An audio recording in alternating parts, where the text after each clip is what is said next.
Mesdames, Messieurs, bonsoir. Je vous souhaite la bienvenue sur le plateau de la Grande Team. Nous sommes de retour. Notre nouveau programme quotidien sportif. On sera donc ensemble de 20h30 à 22h du lundi au vendredi. Et bien sûr, on passera d'agréables soirées sportives ensemble. Mais avant, je vous invite à suivre. Sommaire, pour ce premier numéro de la semaine, la Grande Team vous propose les news. L'actualité, c'est le nouveau Ballon d'Or africain. On en parle avec nos chroniqueurs. Bonne semaine avec la 3, la chaîne qui offre 3 fois plus de sport.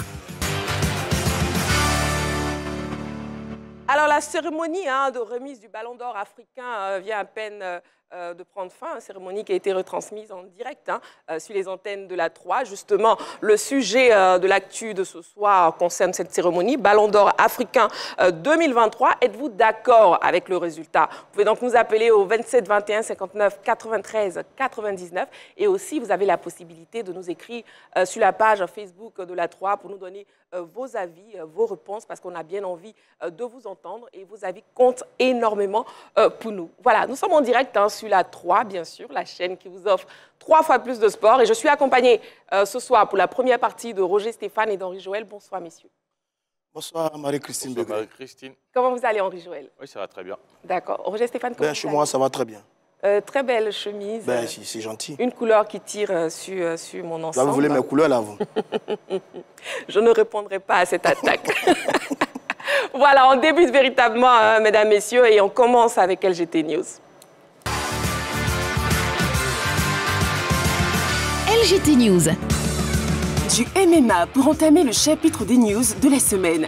20 combats de haut niveau au programme des quarts de finale. Les mordus du MMA seront servis le 23 décembre prochain à l'occasion des quarts de finale de l'African MMA League Championship. En effet, 20 combats et non des moindres meubleront cette soirée de combat prévue au Centre sportif culturel et d'éthique ivoiro-coréen Alassane Ouattara, situé entre Adjamé et Cocody.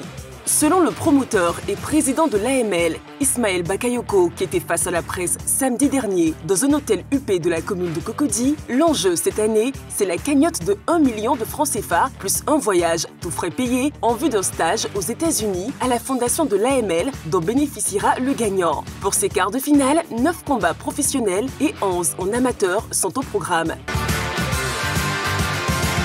LGT News. Matchs internationaux amicaux U17. Les éléphantaux au Maroc pour 2 tests. L'équipe nationale ivoirienne des U17 séjourne au Maroc depuis quelques jours dans l'optique de 2 matchs amicaux internationaux. Le premier aura lieu ce mardi face à l'Afrique du Sud à 16h. Ensuite, suivra le second qui opposera nos pachydermes à leurs homologues marocains le 14 décembre prochain à Rabat sous le coup de 15h30. Avant leur déplacement samedi dernier, les éléphantaux ont reçu les sages conseils du président de la FIF, Yacine Idriss Diallo. C'est vous l'avenir. Hein? C'est vous l'avenir, donc soyez concentrés, soyez sérieux, soyez appliqués. Vous avez fait l'apprentissage à Montaigu. Hein? Vous n'êtes pas passé loin. Des petites erreurs mais qui forment, qui forgent. Donc il faut retenir ça pour franchir un palier. Hein? D'abord, c'est une belle opportunité. Aujourd'hui, on m'a dit Maroc et puis Afrique du Sud. C'est deux nations importantes. Mais je ne suis pas plus fort que vous êtes des Ivoiriens. Oui. Hein? Voilà. Donc je vous souhaite un très très bon tournoi. Et puis que le Seigneur vous protège. Que le Seigneur vous guide. Et que le Seigneur vous amène tous là-bas en bonne santé. Que tout se passe dès que vous reveniez en bonne santé. Inch'Allah, avec la victoire. D'accord? Mais il faut aller apprendre. Il faut vous dire que vous avez la chance d'être là. C'est une grâce de Dieu. Et quand on te donne cette chance-là, tu transformes par toi-même ton travail. LGT News. Turquie, Eric Bailly et 4 autres joueurs exclus du Beşiktaş. Mauvaise nouvelle pour notre compatriote Eric Bertrand Bailly. Selon un communiqué officiel de Beşiktaş, relayé par le site afriquefoot.com, le défenseur ivoirien. LGT News. Parlons de football à présent. Ligue des champions CAF 2023. La SEC consolide sa position de leader. en déplacement le week-end dernier au Botswana en vue d'affronter Jwaneng Galaxy. Dans le cadre de la 3e journée de la Ligue des champions CAF, l'ASEC est revenu de cette expédition avec les 3 points de la victoire dans sa besace 2-0.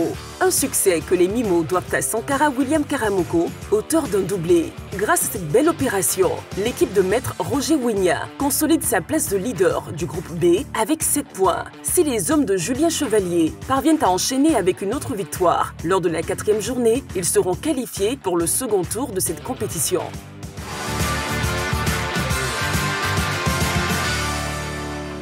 Voilà, bon, on débute véritablement notre soirée sportive avec le débrief des news de ce soir. Nous commençons avec Roger Stéphane. Oui, évidemment, avec la très belle expédition de l'ASEC Mimosa au Botswana en Ligue des champions.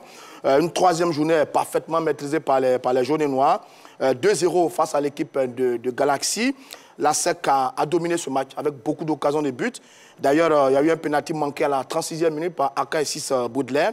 Et puis après, il y a le doublé de Sankara. 57e minute, sur un ballon mal renvoyé par la défense.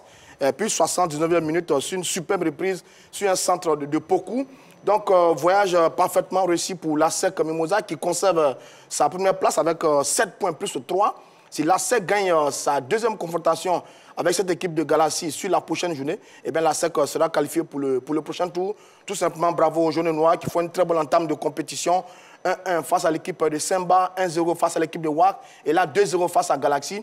Bravo à l'ASEC Mimosa qui est en train de faire une très belle campagne dans cette Ligue des Champions. Effectivement, une très belle campagne et aussi bravo au sélectionneur Julien Chevalier qui maîtrise effectivement son équipe. Absolument, peut le dire, absolument. Oui, il a aligné une fois de plus encore un très bon groupe. Une équipe de l'ASEC solide au milieu de terrain et solide derrière. Et puis Sankara qui a fait la différence. J'ai bien aimé également l'entrée du petit numéro 7, Armand qui est entré en plein match. Dagourou Armand qui est entré en plein match, mais qui a été intenable sur son côté. C'était très très bien. Beaucoup de techniques, beaucoup de centres en retrait. Oui, l'ASEC, il y a eu le pénalty manqué. Il y a eu également une action sous la barre transversale qui aurait pu être un autre but pour l'ASEC. Donc on avait peur pour ce match-là parce que le voyage de l'ASEC avait été très long et un peu éprouvant. Mais heureusement pour nous, les jaunes noirs ont bien relevé la tête, ont bien négocié ce match-là. Ils ne sont pas très très loin de la qualification et ça, c'est une très bonne chose pour les jaunes noirs. Félicitations donc aux Mimos. Henri Joël, avec vous, on parle MMA. Et félicitations aussi aux sports de combat qui prennent de l'envergure en Côte d'Ivoire. Déjà, le 16, nous avons le choc des Titans. Et puis le 23, il y a ce challenge au niveau du MMA avec tous ces matchs, tous ces combats plutôt, je dirais 24 au total quand même, pour montrer que quand même au niveau des sports de combat, il y a quelque chose qui est en train de se faire au niveau de la Côte d'Ivoire. Et ce qui est intéressant avec ce qui arrive au niveau du MMA, c'est qu'il y a ce stage pour le vainqueur du côté des États-Unis, en tout cas pour se frotter un peu à ce qui se fait de mieux dans cette discipline. Je pense que c'est une très très bonne opportunité. Déjà, le promoteur, nous l'avons reçu ici, il avait déjà quand même essayé de déballer tout ce qui allait se dérouler lors de ce 23 décembre. Et là, nous voyons que les choses sont en train de se mettre en place petit à petit. Et en tout cas, c'est à féliciter, surtout à féliciter. C'est ceux qu'on doit féliciter bientôt, ce sont ces promoteurs-là qui donnent de leur personne, voilà, de leurs finances, pour pouvoir permettre à ces jeunes-là d'embrasser une carrière dans ces différentes disciplines au niveau des sports de combat. En tout cas, ils sont à féliciter. Et puis, bon, on verra qui finalement va pouvoir s'imposer pour décrocher non seulement la somme d'1 million, mais aussi ce stage aux États-Unis afin quand même de franchir des paliers. Parce que c'est cela qui peut permettre à ces jeunes quand même de sortir et surtout de devenir peut-être demain des Francis Ngannou ou autre Adesanya ou Umaru. Voilà, très bien. Donc justement, vous parlez de sport de combat et la transition est toute faite parce que tout à l'heure, dans le focus, dans seulement quelques minutes, on recevra donc le promoteur du gala Choc des Titans. Ce sera dans le focus de ce soir. La question LGT pour ce soir, ne l'oubliez pas, Ballon d'Or africain 2023. Êtes-vous d'accord avec le résultat? Le 27 21 59 93 99 et aussi sur la page Facebook de la 3. On marque une petite pause, on se retrouve dans quelques secondes. Allez, à tout de suite.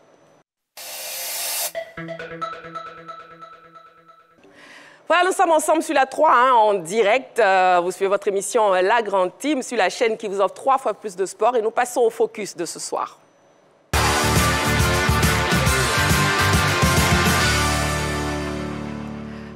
Le choc des Titans 2023 plutôt, aura lieu ce 16 décembre. Pour en parler, nous recevons donc sur ce plateau le promoteur, Jimmy Traoré, promoteur du gala Choc des Titans. Et il est accompagné de John Jay, grand John Jay, et aussi de Thierry Roland, directeur technique.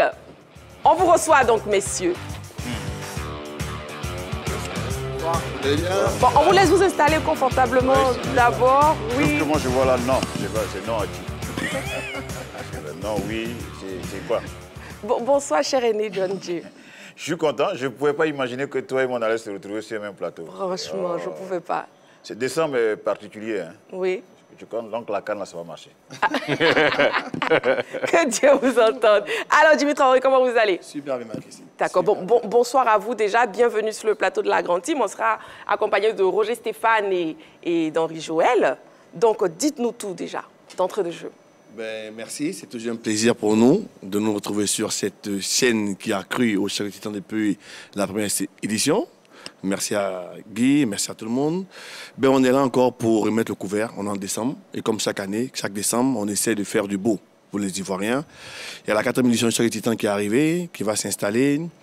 Et on convie tout le monde le 16 décembre, des sports de Treichville encore, pour parler de sport de combat, pour parler d'insertion des jeunes, pour parler de nouveaux rêves pour la Côte d'Ivoire, pour les jeunes de demain. Et comment vont les préparatifs?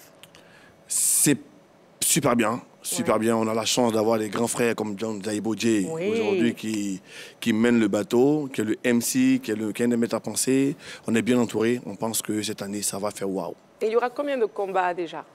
Aujourd'hui, en termes de combats professionnels, on a prévu 4 combats professionnels et un combat phare. Et derrière, comme on a fait une caravane dans les communes, on était à Boaké, on était à Daloa, on était à Tekoubé. Et ces enfants, on va les revaloriser. Ils vont commencer la première étape de la soirée. C'est eux qui vont d'abord commencer à nous montrer que partout en Côte d'Ivoire, il y a des bonnes graines. Qu'il y a des combattants qui sont quelque part, qu'on peut récupérer, pour ne pas me répéter. Il y a des Francis Ganou partout. Ils sont à Sokora, ils sont à Boaké. Et donc, eux, on va les valoriser. Et après, il y a les revanches. Ouais. À 4 éditions, il y a beaucoup de revanches. Il y a des gens qui s'en veulent depuis 4 ans, depuis 3 ans, qui veulent revenir sur le ring pour s'exprimer. Il y a l'enfant d'Abobo Duma Youssouf qui revient fondamentalement contre Abdel Nicolas El Précipito, un combat qui a fait vibrer toute la Côte d'Ivoire en son temps. Et les deux sont partis pas forcément contents. Ils veulent remettre le couvert, on leur donne l'opportunité de venir s'exprimer. Et puis bon, voilà quoi. C'est la 4e édition. Évidemment. À chaque édition, il y a toujours une petite innovation. Il y a toujours un petit plus. Cette année, il y aura quoi? Bon, cette année, comme chaque année, on essaie de... Cette année, c'est l'année de la femme pour nous. Ah, d'accord. Voilà, donc on va essayer de montrer aux Ivoiriens que les femmes font des sports de combat. Ouais. Donc on va aller sur les combats féminins pour valoriser ça aussi au niveau des femmes. Et puis derrière, cette année, c'est monter en grade. Avoir des MC de cette taille comme John Jay, c'est déjà vous montrer que cette année, il y a du balèze. En termes de son, de lumière, on va vous laisser découvrir. C'est le même spectacle. Le même spectacle à l'américaine, là, avec Atis, avec une entrée en fanfare, avec Ismaël Isaac aussi, qui est un ambassadeur du projet, qui va expliquer aux enfants de la rue que Lampedusa, ce n'est pas la solution, que les sports de combat peuvent leur permettre de vivre chez eux. Avec Maïs Sissema Salfo, qui va forcément être là pour passer un message aux enfants. Voilà, on va essayer de faire du B2B, on va montrer des exemples des gens comme nous qui vont de Sokora, qui nous sommes battus, qui font une petite place aujourd'hui pour leur montrer que l'école a seconde chance. C'est beaucoup de choses. Il y a beaucoup d'innovations pour cette année. Et je note justement que ce gala sera retransmis en direct sur les antennes de la 3 et on aura comme MC justement le grand John Jay. John Jay, quelle sera donc votre touche? Hélène, alors, je veux dire que c'est une très très bonne chose. Oui. On ne peut pas être en Côte d'Ivoire, qui est un pays extraordinaire. On ne peut pas avoir une chaîne de télévision qui est consacrée au sport.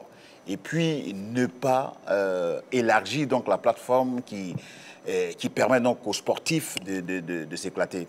Je pense que la boxe est l'un des sports préférés par le premier bâtisseur de ce pays, Feu Félix Houphouët-Boigny. Ouais. J'étais à Boaké avec Jimmy et j'ai vu des jeunes gens qui ont été éprouvés par les difficultés de la vie, à qui la boxe donne une autre opportunité d'espérer.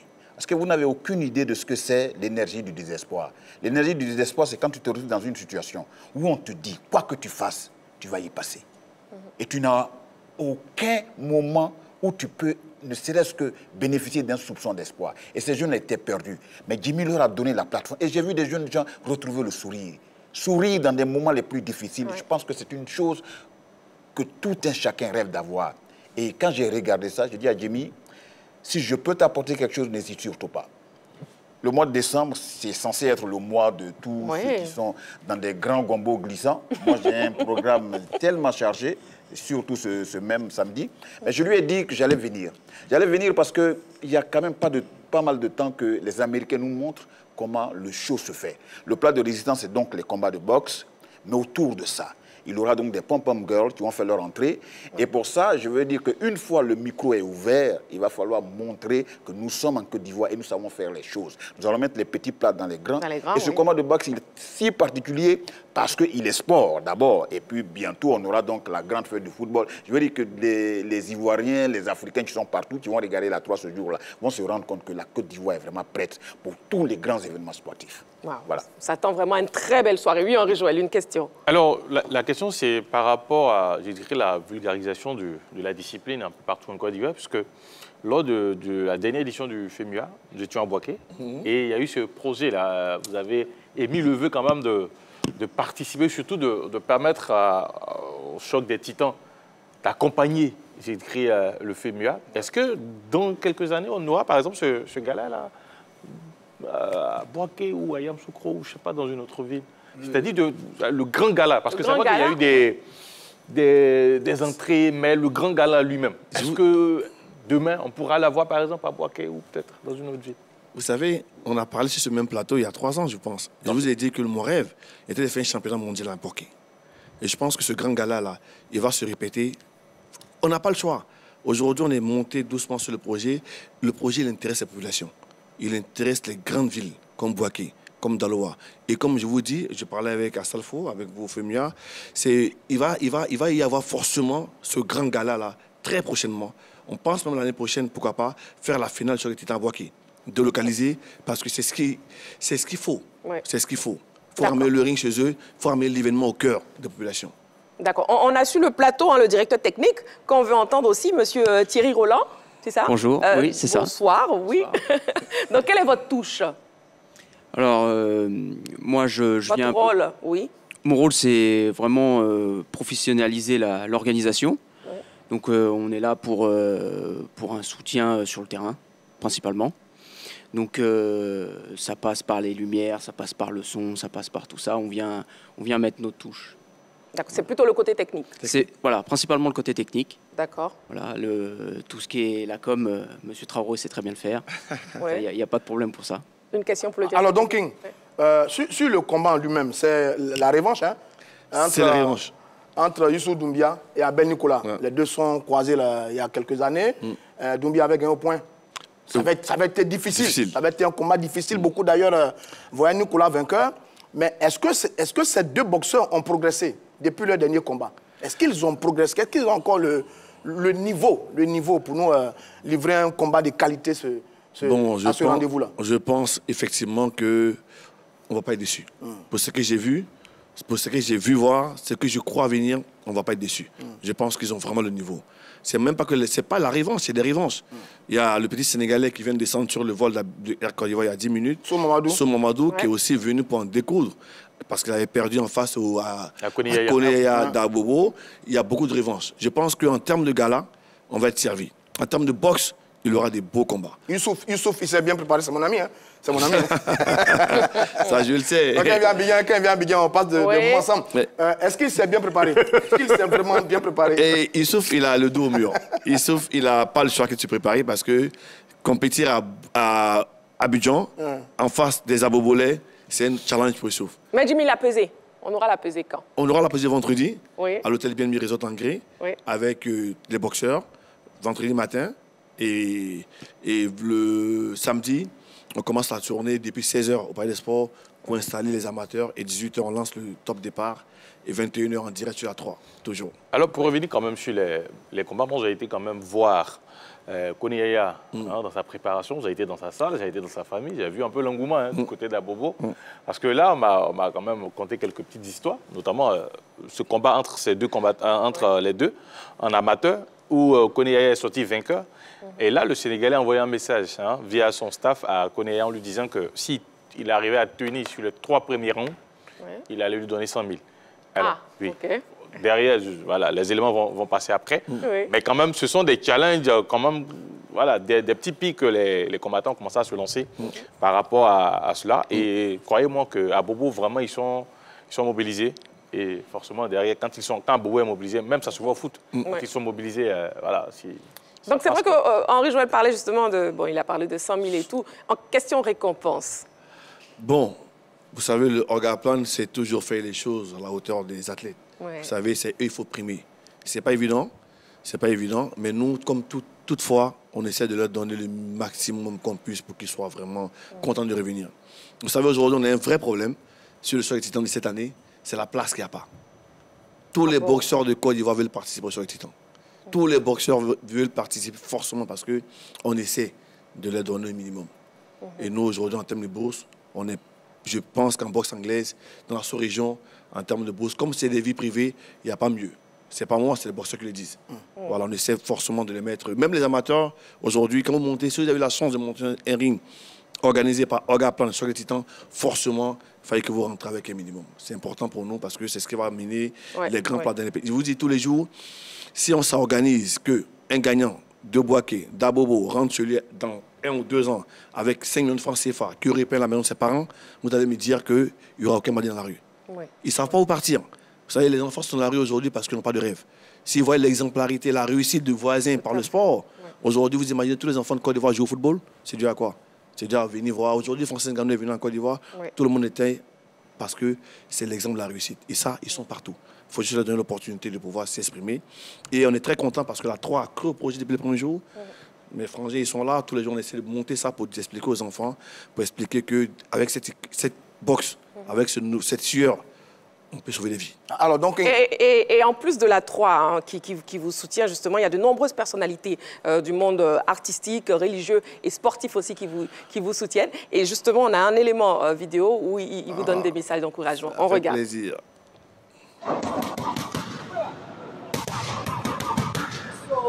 Bueno, 16 de diciembre en el Palacio de Treivich. A Grabado Josué, voy a buscar mi victoria, lo que me robaste, mi título. Hace 2 años. Prepárese todo virgen en Costa de Marfil. Allá vamos a ganar. Un saludo para toda la gente, los esperamos. El Principito. Moi, je suis Sia Bisson, ancien gloire de la boxe. Je suis champion du monde. Je vis à Safo. Il dit s'il me voit, il va me mettre KO. Safo, où t'en es, je viens. Yes, I, Rastafari, Tiken Jaffa Koli. Yeah, man, yes. Le samedi 16 décembre au Palais des Sports de Treichville, la boxe revient en Côte d'Ivoire. Avant, c'était les Marie Konaté, c'était doux. Aujourd'hui, là, ça revient, il y a les jeunes. Donc, il faut qu'on vienne encourager ceux qui organisent ça. Donc, c'est le samedi 16 décembre au Palais des Sports de Treichville. Moi, je serai là. Wow. 16 décembre, partie de 16h, Palais des Sports de Treichville. Choc des titans. En tout cas, le jour là, beaucoup veilleraient. Ne beaucoup iraient là, maintenant, là, tu prends Debo, tu prends Wuroji. Voilà. Donc, j'invite tous les guerriers aussi, aiment aussi tous les mornings qui sont fans des combats de boxe là. Le jour là, vous venez, tu as rincé tes yeux. C'est pas ce jour là, ça va Ninisia. Salut à tous, c'est Djobamba, international ivoirien. Et je vous fais cette petite vidéo pour vous donner rendez-vous au Gala international de boxe le samedi 16 décembre au Palais des Sports de Treichville. Donc venez tous nombreux. Ciao, ciao. Je vous invite tous à venir nombreux pour le choc des titans le 16 décembre à 16h au Palais Omnisport de Treichville. Gala de boxe, grand gala de boxe pour le choc des titans. 16h, 16 décembre, Treichville. Je prie que vos efforts soient couronnés de succès pour vous-même et pour la structure. Et que cette structure rentre dans l'histoire de la boxe en Côte d'Ivoire et au plan international. Vous avez toutes ces personnalités là qui soutiennent l'événement. Non, chapeau, c'est un point d'honneur que vous faites. Moi, j'apprécie. J'apprécie parce que ce sont des initiatives. Les gens, d'aucuns diront que non, c'est la 3, c'est leur travail. Non, mais ce n'est pas tout le temps. c'est pas tout le temps que des Ivoiriens, on se connaît, fassent des choses qui puissent faire la promotion, n'est-ce pas, de notre pays. Parce que je veux dire que chaque fois on dit que le sport, il est fédérateur. Mais on ne le dit que pour faire genre. Mais dans le fond, on ne met pas cela en application. Parce que je veux dire que le temps que vous donnez à Jimmy, le temps, l'opportunité que vous donnez pour faire la promotion de ce gala, les dispositions techniques que vous prenez pour faire donc, la retransmission de ce combat, je veux dire que cette petite pièce de ce puzzle que vous lui donnez, s'il y avait d'autres pièces qui s'ajoutaient, parce que c'est beaucoup d'argent que Jimmy dépense, c'est beaucoup de choses. Et c'est pour ça que je voulais saluer la 3. Je voudrais, par votre biais, dire merci donc à la direction générale de la RTI, mais en particulier donc à la direction de la 3, et pour vous, les journalistes sportifs, ce que vous nous donnez comme opportunité. Et je dirais que les Ivoiriens qui nous regardent prennent conscience que c'est un début qui est là. Il faut que chacun y mette du sien pour qu'on y arrive. Merci. Ouais, moi, j'étais vraiment touché, autant d'émotions, voir le vieux Sia Robinson. Oui, ah ouais. Oui, légende de la boxe ivoirienne. Oui. Alors, Jimmy, un mot de fin. Franchement, il n'y a pas de mots. Je vous dis encore merci. Aujourd'hui, on est en train d'installer un projet. On espère que d'ici peu, le choc va devenir une entité, va devenir un projet de vie, va appartenir à l'État de Côte d'Ivoire. On l'a mis en route, on espère que bientôt, ça va être une institution. Notre rêve, c'est que chaque année, partout en Côte d'Ivoire, ça s'installe ce projet-là. Pas pour Jimmy, pour tous les enfants de Côte d'Ivoire. On est content, on dit merci à tous ces grands hommes. En passant par, il y a d'autres vidéos qui n'ont pas été vues, en passant par, par Blaise Traoré Ben Badi, John Jay lui-même, en passant par Assalfo de Magic System, en passant par Mol Mola, tous ces mécènes ont compris. Ils sont en train de porter ce projet-là pour que les Ivoiriens de demain puissent rêver, vivre de son art et que la boxe puisse porter très haut. Foubani l'a toujours porté. Il a cru en ce sport-là. C'est un sport de vérité. On aura forcément une victoire. Ce sera la victoire de la vie pour l'enfant. Ce sera la victoire de la vie sans drogue. Pour un enfant, un athlète, ce sera la victoire de la vie saine pour un athlète. S'il n'est pas devenu Francis Ngannou, il deviendra un homme cultivé, il deviendra un homme civilisé, il aura un homme qui aura des valeurs, qui peut aujourd'hui permettre à la Côte d'Ivoire de devenir un État.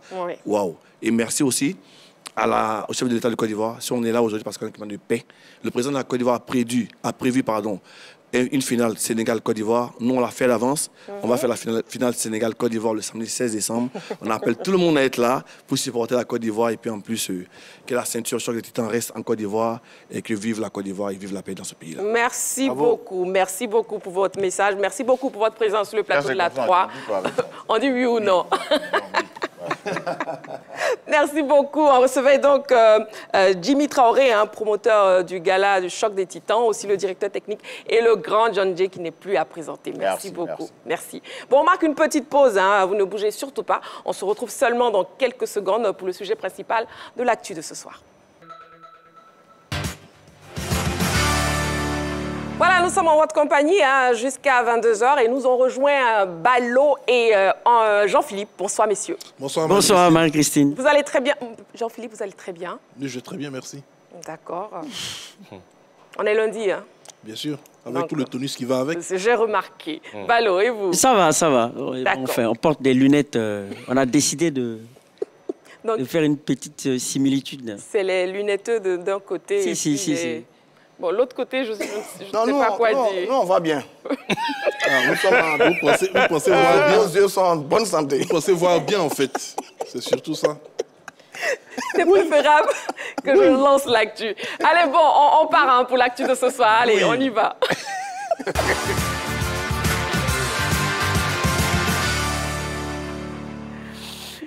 La question LGT de ce soir, Ballon d'Or africain 2023. Êtes-vous d'accord avec le résultat?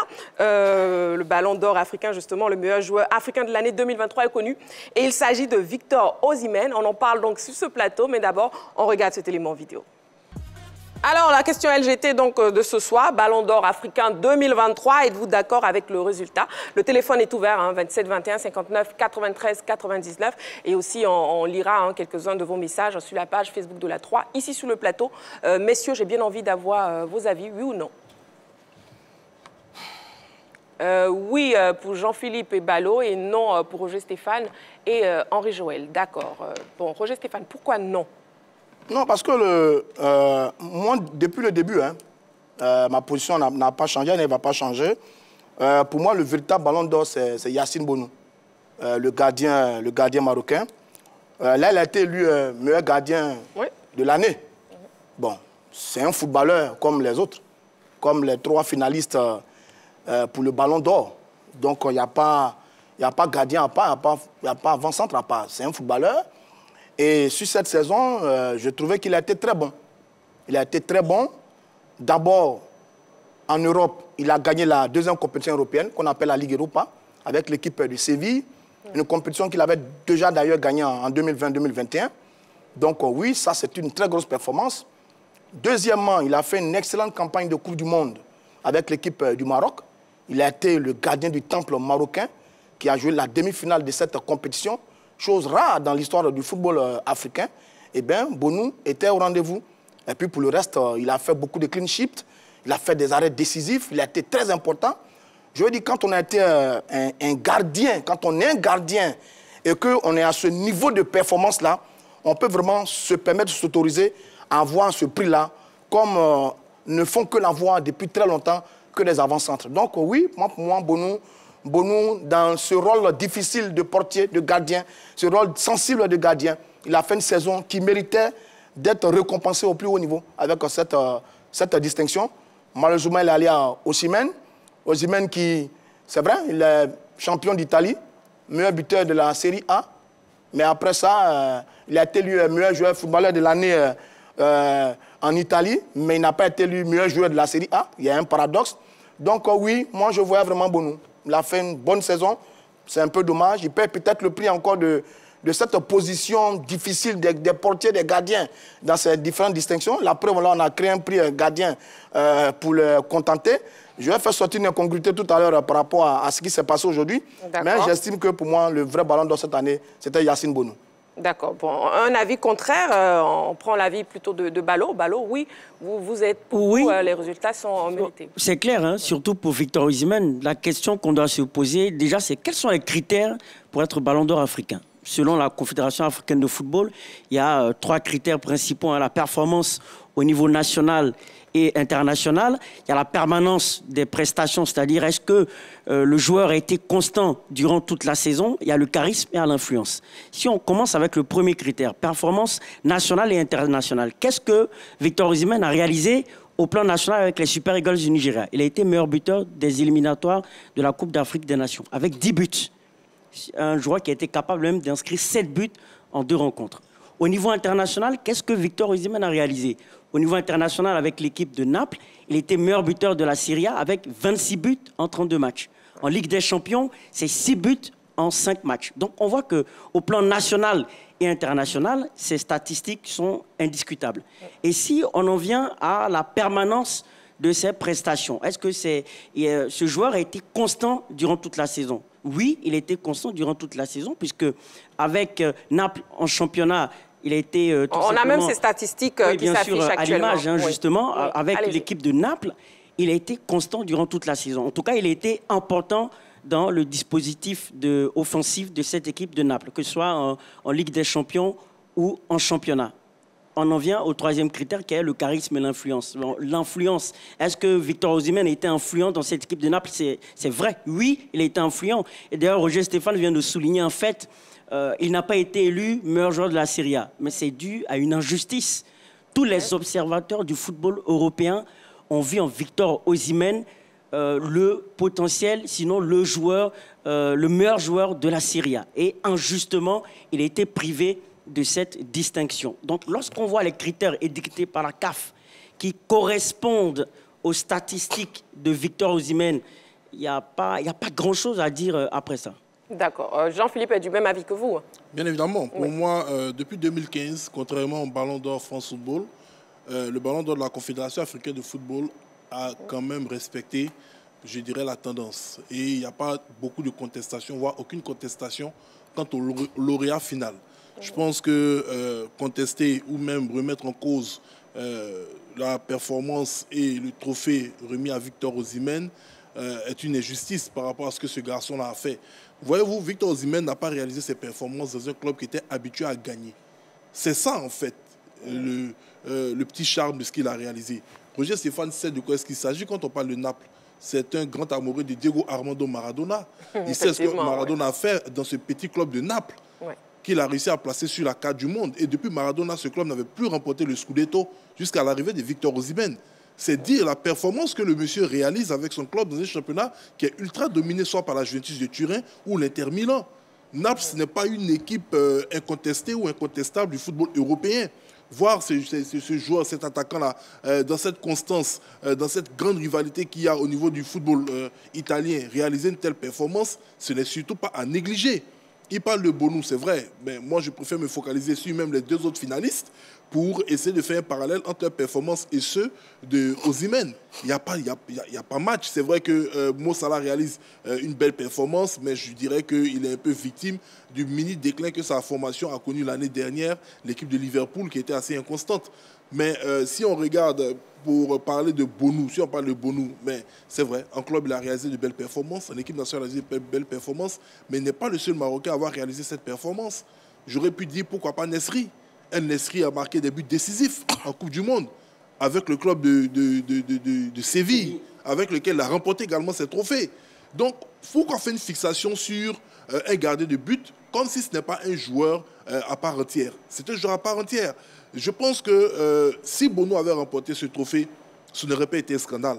Mais Osimhen le remporte, je pense que c'est mérité. Pour moi, depuis l'année dernière, je pense que tout le monde le savait, le garçon était scruté, on observait ses performances, il a réalisé quelque chose d'extraordinaire et ce trophée couronne la belle performance que cet homme a réalisée avec l'équipe de Naples. D'accord, je note donc que Ballot et Jean-Philippe sont tout à fait d'accord avec le résultat pour le Ballon d'Or africain 2023. Mais voyons déjà l'avis de M. Cissé Ibrahim qui nous appelle d'Abobo. Bonsoir monsieur. Monsieur Cissé? Bon, je pense qu'on l'a perdu. OK, d'accord. La régie, si vous permettez, est-ce qu'on peut revoir justement les statistiques de Osimhen? Osimhen, donc, on note que 39 matchs, 31 buts avec Naples. Au Nigeria, 9 matchs, 10 buts. Donc, malgré toutes ces statistiques-là, Henri Joël, vous n'êtes pas du tout d'accord avec le résultat? Oui, je ne suis pas d'accord avec le résultat. Et je ne suis même pas d'accord avec le trio, pour commencer. Je ne suis même pas d'accord avec le trio. Bon, je l'ai dit, Yacine Bounou, pour moi, devait figurer d'abord dans le trio. Je pense que c'est lui qui mérite plutôt ce ballon d'or. Vous savez, il y a eu ce débat récemment en ce qui concerne le ballon d'or France Football où l'argument sur lequel tout le monde s'est basé pour désigner Messi, c'était la Coupe du Monde. Et quand on parle de Coupe du Monde aujourd'hui, il y a cette équipe-là qu'on appelle, ou cette sélection qu'on appelle le Maroc, qui est partie jusqu'en demi-finale. Jean-Philippe a évoqué le fait que Naples, depuis des années, près de 39 ans, n'avait pas encore remporté. Mais depuis le monde des mondes, depuis 1930, aucun pays africain n'est arrivé en demi-finale de Coupe du Monde. Et Naples finit au pied du podium, parce que l'équipe du Maroc a fini au pied du podium. Et si on parle d'influence aussi dans cette équipe du Maroc, tout de suite, c'est Yacine Bounou qu'on voit, parce qu'il a fait des arrêts exceptionnels qui ont permis à cette équipe du Maroc de se trouver là où elle s'est trouvée à la fin de la Coupe du Monde. Quand on regarde au niveau des performances avec son club, le FC Séville, ça a été pareil. Donc, pour moi, déjà, le trio, c'est une injustice. Et voilà, arriver parce qu'il ne figure pas dans le trio, c'est pas évident qu'il soit ballon d'or. Donc, c'est pour cela que je dis, depuis le trio, pour moi, il y avait l'injustice qui s'est installée. Sinon, si on doit véritablement regarder, et surtout Ballot a bien fait de donner les critères, il a bien donné les critères avec sa sélection et à l'international. Mais quand on regarde avec ces trois qui sont là, avec la sélection et avec son club, avec le club, il n'y a pas un joueur parmi ces trois-là qui a fait une bonne performance que Yacine Bounou. Il n'y en a pas. Mais bon, c'est ça aussi, ces genres de distinction. Il y aura toujours le débat. Parce que ce qu'on a constaté, c'est que chaque année, que ce soit au niveau européen ou mondial, que ce soit au niveau continental, il y a toujours cette belle passe-là qui est faite aux joueurs offensifs. Et malheureusement, on oublie par exemple que derrière, il y a toujours des mecs qui sont là, souvent qui font le travail défensif. Donc c'est pour cela que moi je dis, depuis le trio, je ne suis pas d'accord avec ça. Et bon, tout compte fait, notre voix, ça ne compte pas trop.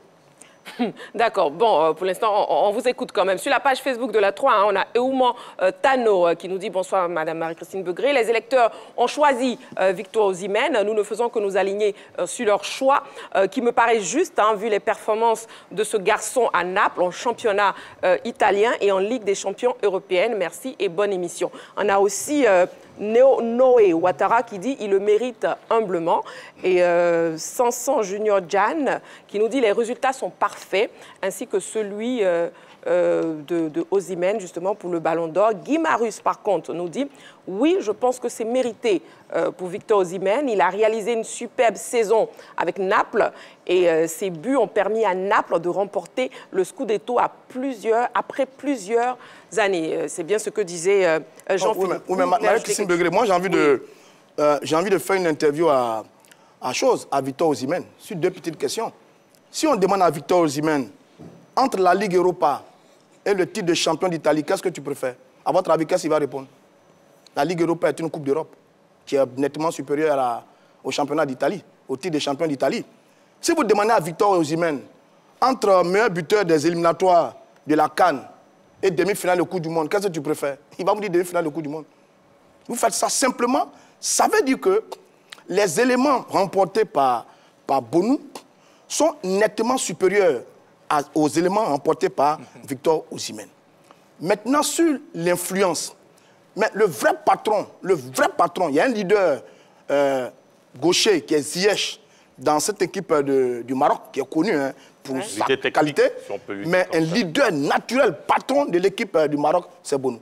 Il est dans les buts et il a démontré, c'est un peu un héritier de Zaki Badou, qui a été un formidable gardien marocain des années, je me rappelle, des années 86, des années 86, si ma mémoire est bonne, etc., etc. Donc même si on compare simplement ces éléments, oui, on va trouver des éléments assez intéressants pour Yacine Bonou, mais comme toujours, c'est l'handicap, le terrible handicap des portiers et des gardiens.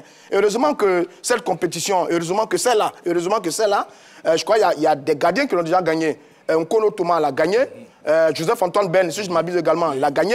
Ça fait des décennies. Oui, ça fait des décennies. Contrairement à l'autre Ballon d'Or où c'est un seul gardien, c'est Yacine qui l'a gagné en 63. Ici, oui, il y a des gardiens qui sont déjà passés par là, mais depuis 92, plus rien pour les pauvres défenseurs. Et je trouve ça un peu tragique. Mais j'estime que ce que Bonou a réalisé cette année, la personnalité qu'il a. Très bien. Pour moi, il méritait le C'est votre avis. On va poursuivre avec vous, messieurs, ne vous inquiétez pas. On a un appelant, on a M. Fabrice Diomondé qui nous appelle d'Abobo. Bonsoir, monsieur. Oui, bonsoir, madame. Comment vous allez? Je vais bien, merci. D'accord. Bon, on vous écoute par rapport à la question LGT. Pour moi, je pense que, comment on appelle ça, la victoire de Osimhen, je pense que c'est... Est-ce que vous pouvez parler un peu plus fort, s'il vous plaît? On vous entend. Oui, je pense que la victoire de Osimhen est amplement méritée. OK. Oui, parce que on a vu que la saison dernière, Osimhen est le joueur qui a porté à lui seul, je peux dire comme ça, à lui seul Naples. OK, allez-y, oui. Je peux dire Osimhen, c'est le joueur qui a porté à lui seul l'équipe de Napoli durant la saison dernière. Parce que je me souviens bien, quand la saison a débuté, c'était l'homme providentiel de Naples. Après ça, il a eu une blessure, il a contracté une blessure. On a vu que Naples même ne se portait pas bien quand il était absent. Et lorsqu'il est revenu, on a vu que il est revenu à son niveau. Il a continué à tirer son équipe vers le haut jusqu'à ce que Napoli remporte le championnat italien. Ouais. Donc pour moi, je pense que Osimhen mérite amplement ce titre-là. En plus, sur la saison dernière, je pense que Osimhen est le joueur a été le meilleur joueur du club de Napoli. Oui. Et il a été aussi le meilleur joueur de la Série A. Par contre, Yacine Bonou, je ne pense pas qu'à Séville, ce soit lui le meilleur joueur. Ça, c'est mon avis personnel. Je ne pense pas que Yacine Bonou était le meilleur joueur de son club à Séville. Et je pense pas aussi qu'au Maroc, il a le meilleur joueur. Il fait partie des artisans, des meilleurs joueurs du Maroc. Il en fait partie aussi dans l'équipe de Séville. Mais pour dire que c'est lui le meilleur, ça, je ne pense pas. Par contre, Osimhen, lui, on peut le dire véritablement. Même avec l'équipe du Nigeria, on a vu qu'en attaque, il apportait beaucoup. Oui. Il apportait beaucoup et il a fait ses preuves.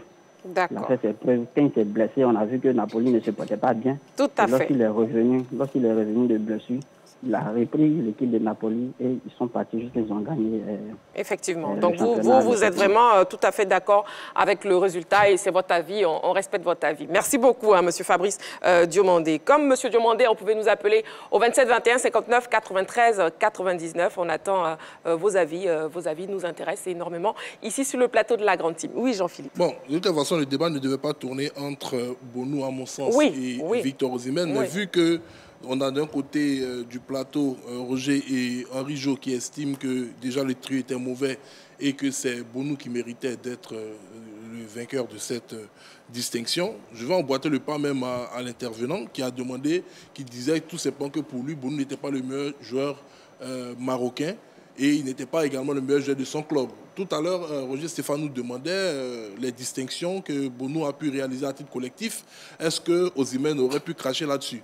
Bon, un gardien qui a été au FC Séville, qui a remporté la Coupe de l'UEFA, qui n'a pas été le meilleur joueur de son club déjà.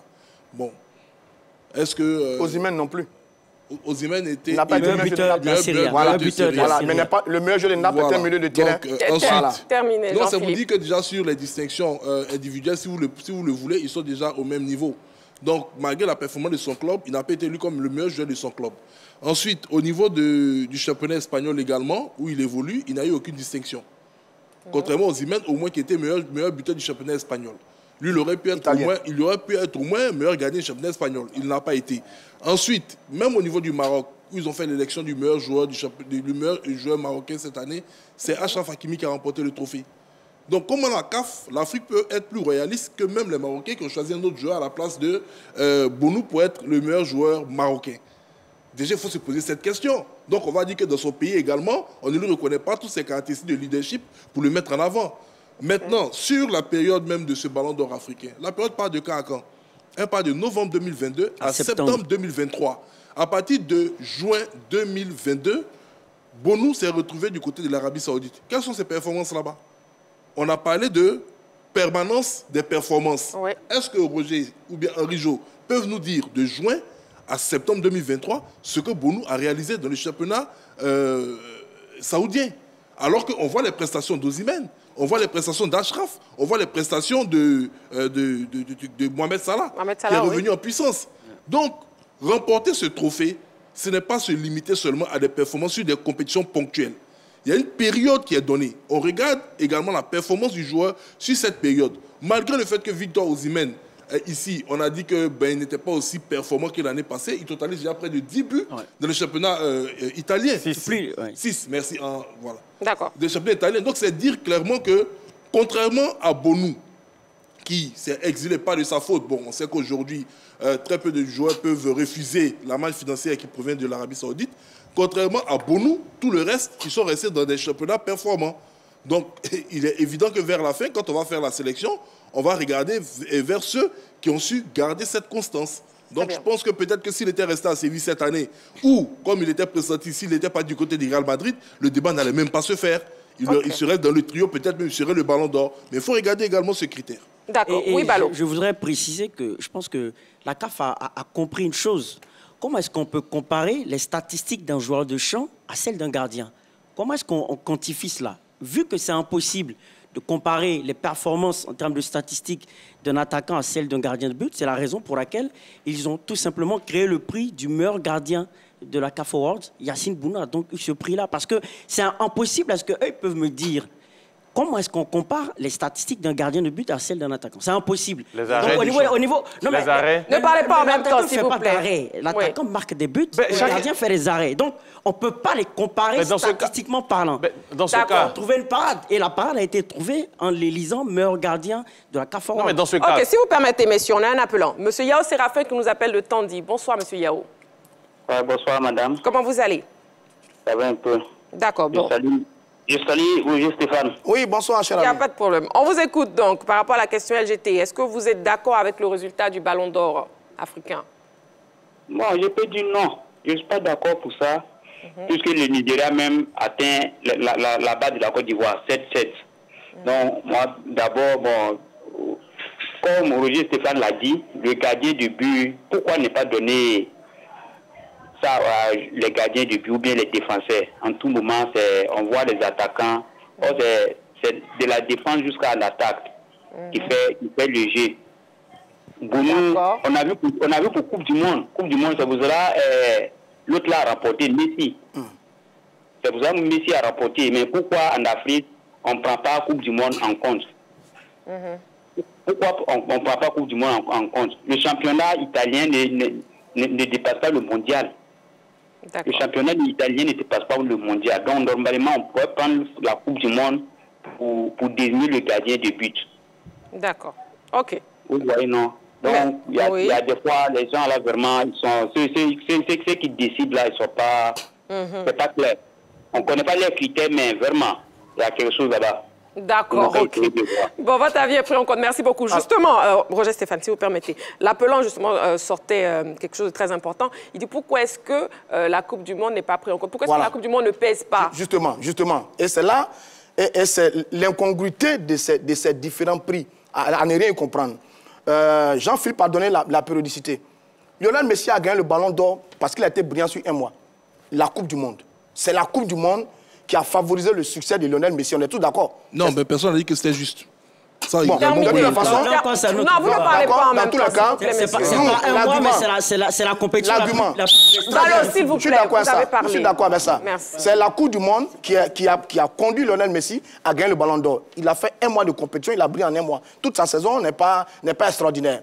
Donc je suppose que sur la période, Bounou a fait une très bonne Coupe du Monde en un mois. Pas comme Lionel Messi qui a gagné, mais en tout cas, il a fait demi-finale avec des prestations abouties. Le paramètre devait être pris en compte pour faire la différence face à ses différents adversaires. Sur ses performances actuelles, c'est vrai que je n'ai pas tous ces chiffres, mais je crois qu'il est titulaire indiscutable de Al Hilal, club en Arabie Saoudite, qui est leader actuel du championnat, et il fait de très bons arrêts, il fait de très belles performances. Il a de très belles statistiques. Ballot, les statistiques, les performances d'un gardien s'apprécient aux arrêts. Un gardien, c'est sauver sa cage et faire des arrêts. On ne peut pas le comparer à un attaquant. Mais justement, c'est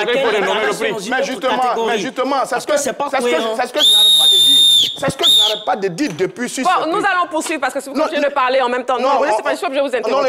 On va voir justement la fiche de présentation de Osimhen, le grand gagnant de ce soir, la présentation du meilleur joueur africain 2023. On regarde. Si vous parlez en même temps, je suis obligée d'avancer. Voilà. Si chacun parle, chacun à son tour. Là, on vous écoute. Donc, on a la fiche technique de Osimhen à nouveau. Henri Joël. Allez, Victor Osimhen, né en 98 à Lagos, il est attaquant. Wolfsburg, Charleroi, Lille, Naples. Bon, club actuel Naples. Sélection 27, il a 20 buts. Palmarès, vainqueur de la Coupe du Monde U17 en 2015. Champion d'Italie en 2023 au niveau des stats 2022-2023 avec Naples. C'est 39 matchs pour 31 buts. Et puis, avec le Nigeria, c'est 9 matchs pour 10 buts. Et il y avait aussi un jury, donc jury des CAF Awards. Et si on peut voir justement la composition du jury. Oui, joueur de l'année. Là, c'est les prix. Hein, ça, c'est les prix. Ceux qui ont remporté tout simplement le palmarès donc, des CAF Awards 2023. Joueur de l'année, Victor Osimhen, joueur du Nigeria de Naples. Joueuse de l'année, Azizat Oshoala, joueuse du Nigeria du FC Barcelone, joueur interclub de l'année, Percy Tao, qui évolue avec l'Afrique du Sud et le Al Ahly d'Égypte, la joueuse interclub de l'année, Fatima Tagnaout, marocaine, elle évolue à l'Asfar, entraîneur de l'année, Walid Rigragui du Maroc, entraîneur de l'année chez les femmes, Désiré Ellis, sélectionneuse des Bayana d'Afrique du Sud, et meilleur gardien de but, Yacine Bounou, avec l'équipe du Maroc et Al Hilal. D'accord. Donc, vous voyez qu'il y a d'autres prix. Moi, j'aimerais avoir votre avis, justement, sur ces autres... sur le palmarès, ces autres prix qui ont été décernés. Alors, ce qui est bizarre, c'est qu'on a Yacine Bounou, qui est le meilleur gardien d'Afrique, mais il n'est pas dans le 11 de l'Afrique. En fait, c'est bizarre. Et ça continue, hein, justement. Là, on a à l'image, meilleure gardienne de but de l'année, Chiamaka Nadozier, gardienne du Nigeria et de Paris FC. Jeune joueur de l'année, Lamine Camara, Sénégal-Metz, qui a fait un très grand CHAN. Jeune joueuse de l'année, Nerine El-Chad, du Maroc et de Lille. Équipe de l'année, le Maroc. Équipe de l'année chez les femmes, le Nigeria. Club de l'année chez les hommes, le Al Ahly d'Égypte. Et le club de l'année chez les femmes, les Mamelody Sundowns. Donc le commentaire sur ces autres trophées décernés, oui. Comme je le disais, c'est-à-dire qu'on fait des distinctions où le meilleur gardien du continent, sur le continent, ne figure pas dans le 11 type du compte. En fait, c'est tellement bizarre. C'est pour cela que je regarde tout ça et de loin, je me dis, je ne sais pas, peut-être qu'au niveau de la désignation du 11 titulaire, il y a des critères dans lesquels Bono ne rentre pas, ou c'est Onana qui entre. Ce n'est pas le même collège. Terminé. C'est paradoxal. C'est paradoxal. Les critères ne changent pas normalement. Ça dit, si on doit élire un 11 titulaire, les mêmes critères qui doivent être en évidence là-bas doivent aussi concerner les critères concernant le meilleur gardien. Parce qu'on me dit que Onana, il est le gardien titulaire du 11, mais il n'est pas le meilleur gardien d'Afrique. Sauf que le meilleur gardien d'Afrique, il s'appelle Bono, et le meilleur gardien d'Afrique, il n'est pas... Bon, c'est tellement bizarre que moi, je n'arrive même pas à... Deuxième incongruité. J'ai vu que l'équipe féminine de l'année, c'est le Nigeria. Ouais. C'est le Nigeria. Et pourtant, l'Afrique du Sud est vainqueur de la CAN et elle fait 8e de finale, tout comme le Nigeria à la Coupe du Monde. Et c'est le Nigeria qui a été choisi. Bon, j'avoue que je ne comprends pas trop. Maintenant, si vous voulez, pour parler encore de ces incongruités au niveau de ce prix, il y a une exception africaine que je constate là. Peut-être m'expliquer sur le plateau. C'est que depuis des années, le meilleur joueur africain évolue en Europe. Ce qui est inconcevable ailleurs. Ailleurs, le meilleur joueur évolue sur le continent. Le meilleur joueur européen, c'est Haaland. Il est norvégien, il joue à City. Le meilleur joueur sud-américain, c'est Pedro. Il joue au Brésil à Flamengo. Le meilleur joueur asiatique joue en Asie. Il y a une exception africaine qui veut que le meilleur joueur africain évolue en Europe. Moi, si vous m'expliquez ça, je vais comprendre.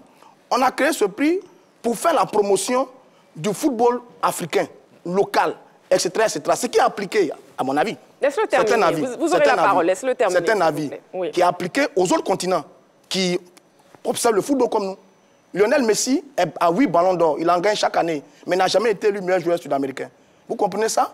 Il y a tous les meilleurs joueurs asiatiques qui évoluent en Europe. Les Song, les Kim, les Park et autres n'ont jamais été élus meilleurs joueurs asiatiques, si je ne me trompe pas. Ou alors j'ai peut-être mal vu dans les palmarès. Donc, il y a cette exception africaine-là. Si vous voulez m'expliquer, bon, expliquez-la moi, mais j'avoue que je ne comprends pas vraiment cette exception africaine. D'accord. Oui, Jean-Philippe. Je vais expliquer à mon cher ami Roger Stéphane. C'est aussi simple que ça. S'il prend le palmarès de ses autres distinctions, il ne va pas trouver dans la lignée un joueur évoluant sur un autre continent qui a remporté cette compétition, parce que cette compétition est l'émanation de leur confédération. Mais quand il prend l'historique du ballon d'or africain, le premier ballon d'or africain, c'est qui? C'est Salif Keita. Et il jouait où en ce moment qu'il remportait? C'était pour le Stade Malien. Il jouait à l'Est Saint-Étienne. Donc c'est vous dire que même l'historique de notre distinction traduit déjà ce qui se passe depuis la nuit des temps. Pour que cette distinction respecte ce que vous dites aujourd'hui, il s'agit de réécrire simplement les critères de cette distinction et de dire dorénavant, on va considérer le meilleur joueur africain uniquement le joueur qui évolue sur le continent africain. Mais quand on regarde depuis l'historique de cette compétition, de tous les temps, je n'ai même pas en mémoire un joueur évoluant sur le continent qu'il a déjà remporté. C'est dire que c'est un trophée qui n'est même pas l'émanation du continent africain. D'accord. C'est pas une incongruité en fait. 27, 21, 59, 93, 99. On a un appelant. Messieurs, s'il vous plaît. Monsieur Kofi Mathieu qui nous appelle de Mbato. Bonsoir, monsieur. Oui, bonsoir Latif, Marie-Christine. Comment vous allez, monsieur Kofi Mathieu? Je vais bien. Et vous-même? Je vais très bien, merci beaucoup. Ok, je salue la grande team. Hein. Voilà. Bonsoir, monsieur. Et on vous écoute donc. Est-ce que vous êtes d'accord avec le résultat du Ballon d'Or africain? Non, moi je ne suis pas d'accord. D'accord. Pourquoi? Ouais, je ne suis pas d'accord parce que ça commence à être trop.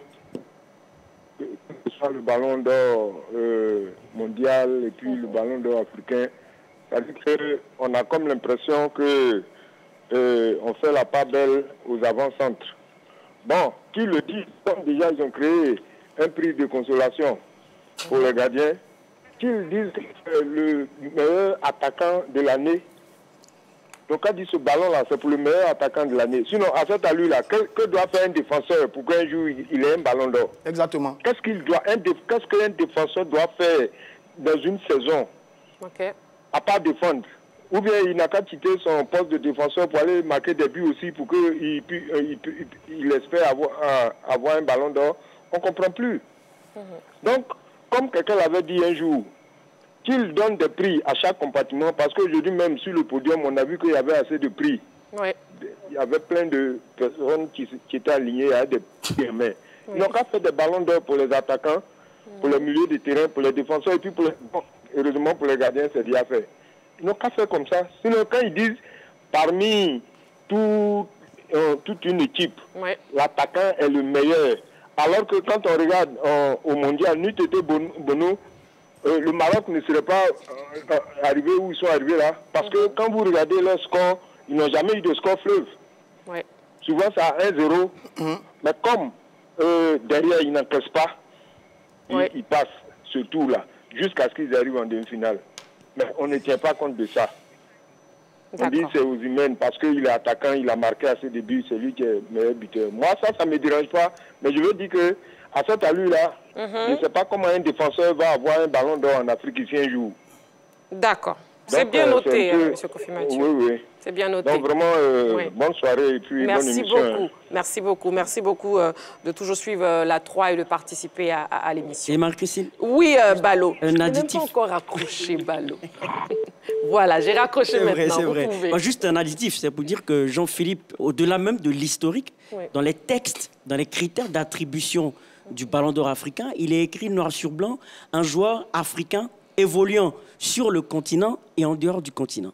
Maintenant, s'il me dit pourquoi est-ce qu'il n'arrive pas à comprendre le fait que les joueurs évoluant en dehors du continent sont très souvent privilégiés, mais bien c'est par rapport au poids des clubs. Il faut dire que malheureusement, notre football n'est pas encore ultra développé par rapport aux clubs européens ou des clubs de l'étranger. De toutes les façons, le meilleur buteur africain, tu viens de l'Europe. C'est clair, c'est clair. Et la plupart du temps, nos joueurs s'exportent majoritairement. Nos meilleurs joueurs évoluent en Europe. Là aussi, c'est une réalité. Mohamed Aboutrika, je ne sais pas si vous le connaissez. Mohamed Aboutrika, 2008.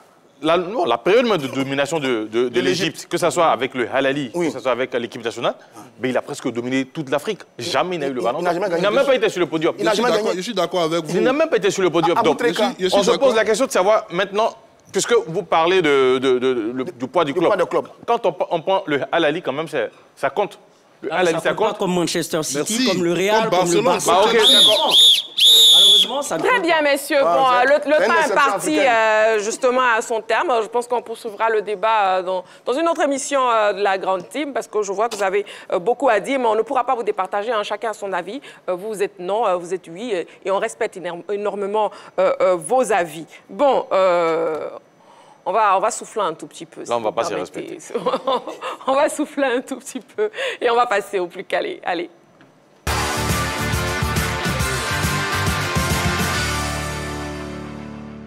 Allez, messieurs, Balo, Jean-Philippe, Roger Stéphane, Henri Joël, jouons un peu avant de terminer ce lundi soir, s'il vous plaît, et que vos visages s'illuminent un tout petit peu. N'ayez pas la mine fermée à cause de ce débat. Voilà. Allez, ce soir, spécial le plus calé, spécial Ballon d'Or africain. Voilà, on est en plein dans le Ballon d'Or africain. Première question, équipe A, donc l'équipe de Balo et Jean-Philippe. Équipe B, l'équipe de Roger Stéphane et Henri Joël. Chez vous, à la maison, vous pouvez aussi jouer, simplement des questions à choix multiples. On y va, c'est assez simple quand même. Première question, quel joueur a figuré le plus de fois sur le podium du Ballon d'Or africain? A, Didier Drogba. B, Samuel Eto'o. Ou C, Yaya Touré. A, B ou C, quel joueur a figuré le plus de fois sur le podium du Ballon d'Or africain? On y va. B pour tout le monde, c'est la réponse A, Didier Drogba. Wow. Eto'o et Yaya détiennent le record de victoire finale avec 4 titres, mais celui qui a le plus été classé parmi les 3 premiers, c'est bien Didier Drogba avec 9 podiums, 2 fois premier, 4 fois deuxième et 3 fois troisième. Il est suivi de Samuel Eto'o et de Georges Weah qui comptent respectivement 8 et 7 podiums. Yaya Touré a 5 podiums quant à lui. Prochaine question. Dans quel club évoluait Wanko Kanu lors de son sacre en 1996? A, Ajax Amsterdam. B, Inter Milan. Ou C, Arsenal. On y va, A, B ou C. La réponse A pour l'équipe B, la réponse C pour l'équipe A, c'est la réponse B, Inter Milan. Vainqueur de la Ligue des Champions 1995, effectivement, et finaliste en 1996 avec l'Ajax d'Amsterdam. Kanou a été transféré à l'Inter après cette défaite en finale. Également médaillé d'or au JO 1996. Il est sacré meilleur joueur africain de l'année sous le maillot du club italien. Ouais, c'est juste. Troisième question. Quel joueur camerounais est sacré meilleur joueur africain de l'année 1979? A. Est-ce Roger Mila? B. Manga Ongene? Ou C. Thomas Nkono? Quel joueur camerounais est sacré meilleur joueur africain de l'année 1979? La réponse, on y va. La réponse B pour tout le monde, c'est la réponse C. Thomas Nkono. Il était alors gardien de la grande équipe de Canon de Yaoundé, championne d'Afrique en 1978 et 1980. Roger Mila a remporté son premier ballon d'or en 1976 et Jean Manga Ongene a été sacré en 1980. Tu as vu, c'est pour ça. Quatrième question. Avant 2023, combien de footballeurs marocains ont été sacrés ballon d'or africain? A, 3, B, 4 ou C, 5. On y va. 3 footballeurs, 4 footballeurs ou 5 footballeurs. C'est algérien. Donc la réponse A pour tout le monde. Le plus calé de ce soir, c'est un peu compliqué pour vous, on dirait. C'est la réponse B. C'est Maboula Diop qui fait les choses comme ça? Attends. C'est la réponse B, 4. Ce sont Ahmed Faras en 1975, Mohamed Timoumi en 1985, Zaki Badou en 1996 et Mustapha Hadji en 1998. Cinquième et dernière question. Zaki Badou, c'est plutôt 1986. Ouais, superbe gardien marocain. Oui. Cinquième et dernière question, messieurs. On reste assez concentrés. Lequel de ces footballeurs ivoiriens n'a jamais figuré sur le podium du Ballon d'Or africain? A. Ibrahima Bakayoko. B. Aboulaye Traoré. C. Youssouf Fofana. Lequel de ces footballeurs ivoiriens n'a jamais figuré sur le podium du Ballon d'Or africain? On y va. Vous ne montrez pas en même temps, Ballot, ils n'ont pas fini. D'accord. Donc, la réponse B pour tout le monde. Poto.